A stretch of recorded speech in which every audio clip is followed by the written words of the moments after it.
So, Bobby, as you're working with that those wax worms right there, what equipment are we running today? Yeah, so today we've got a Livescope Plus system running in an ice bundle with a Echomap Ultra 126 SV. So it's a 12-inch chart plotter with mapping and all your standard normal sonars. But, it's just in an ice bundle to really kind of give all of us a great view in the ice house of what's going on around us with that Livescope system. Yeah, so talk us through that a little bit, because a 12-inch is not a normal unit you'd put in an ice fishing bundle, right? Yeah, typically we see people with ice bundles that run in 7 or 9-inch graphs. We see a lot of 5-inch chart plotters as well, just because it's a really compact, convenient size that's easy to pack in and out and pack across the lake with you. This is more of just a luxury where we've got the ability to get out here with a larger screen, and it just makes it a whole lot easier for everybody that's fishing to be able to see what's going on below the ice. Yeah, especially in a system like this, right, where we're in a hut.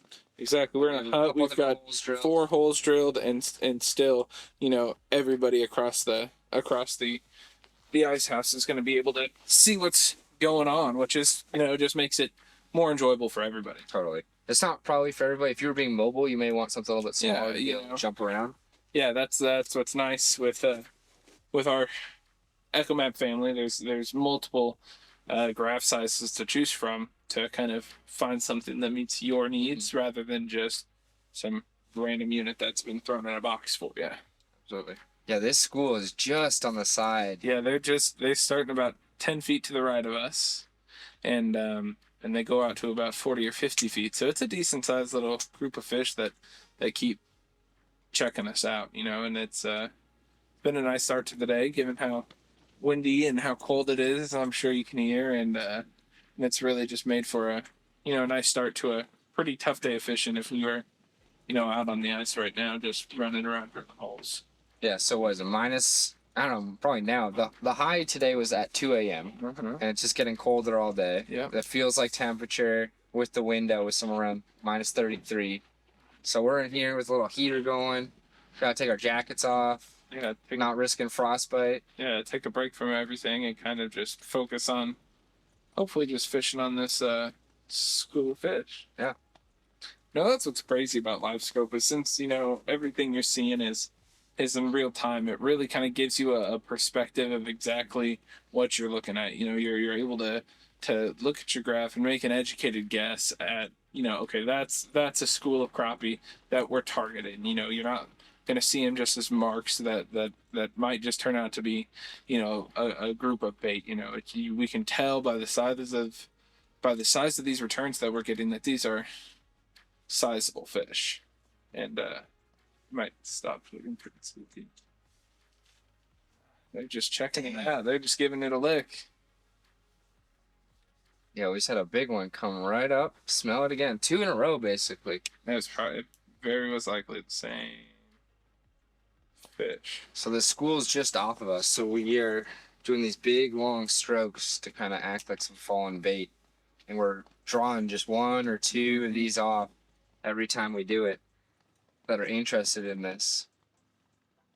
But yeah, so for yesterday was a pretty interesting day. That was something that I've never done. Go to a completely new lake, and how do you prospect that lake? For sure. So we really used the built-in mapping on these Echo Maps to really give us something to look for. We're looking for different kinds of deeper bowls or saddles where fish might be holding up, and we're really just trying to find spots that look good, that should typically hold fish, and then just drove around to different spots, drilled holes, dropped the Livescope transducer in, and then we're just looking for fish. Yeah.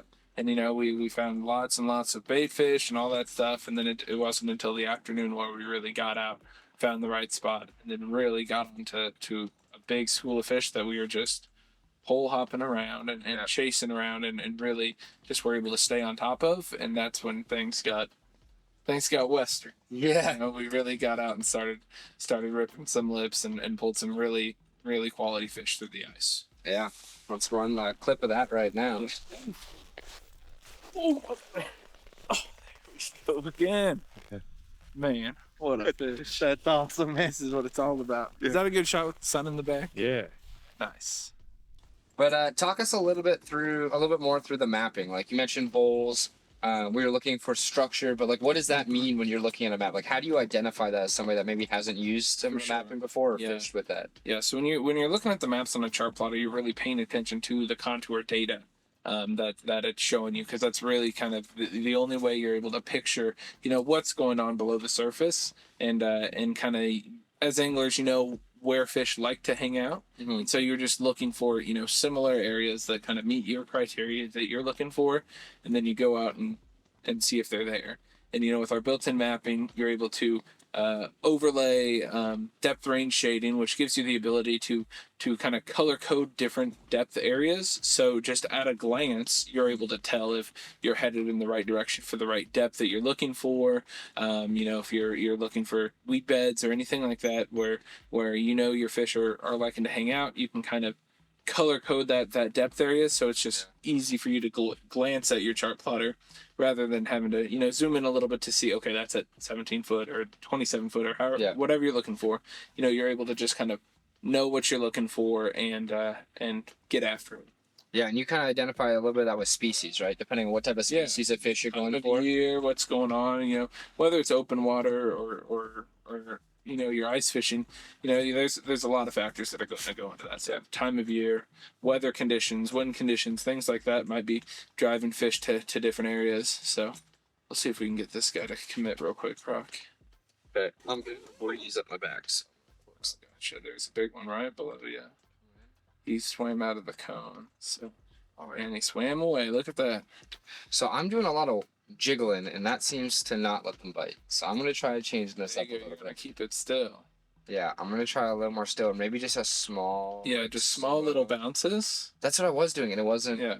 That's when they were smelling me. So I'm gonna just try changing this up. Yeah. So for me, somebody that's not as experienced angler, being able to see how the fish react to what I'm doing is just amazing. So we were in here earlier with a gentleman who's been doing this for a very long time. He was giving us some techniques of how to draw these fish in, and his ability to just hook up a fish versus the second nature. Yeah. It's like they do this so much, they can just tell when something's a little off, and they know what to do without even thinking about it sometimes. They just know exactly what those fish like, and know how to make them bite, it seems. Yeah, let's see if we got one coming in right now. Just gonna try this little bounce this time to see. This little change up makes a difference. And he turned away out. I like it. But man, those are big fish. Try big drop. Slow. Going.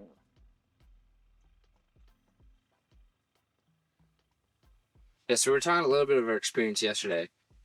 We were prospecting the lake, so we had an Echomap in the cab of a side-by-side, so we're driving around, and we were kind of figuring out our system. So it was the first time all four of us were in the car, we were fishing together, and so we kind of had to figure out what our system was. First time we got up there, we looked at the mapping, kind of identified a spot, and we were kind of fumbling around with an auger. Yeah. Our equipment was all over the place.